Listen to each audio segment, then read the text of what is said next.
গতকালই আমার লেখা একটা কবিতা আবৃত্তি করে শোনাচ্ছি। কবিতার নাম বুড়ো মামা।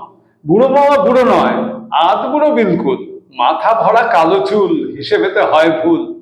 বুড়ো মামি নেহাতি বুড়ি নয় একদম, বয়সটা হিসাবেতে বুড়ি থেকে বহু কম।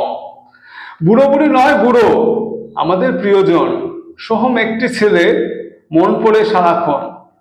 দিল্লিতে পড়াশোনা, সোহমের যেটা কাজ, বুড়ো বুড়ি মামা মামি নাকতলা করে রাজ।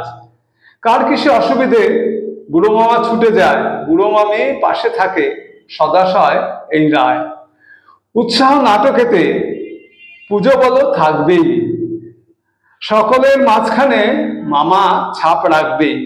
সাহিত্যে উৎসাহী, গানেতেও আছে ঝোঁক, বহুদিকে মনোযোগ, জাগ্রত দুটি চোখ।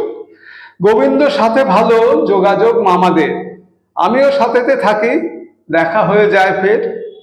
প্রগতি আলোচনা, বুড়ো মামা সাধা প্রাণ, মন খুলে মাঝে মাঝে গেয়ে ওঠে কিছু গান।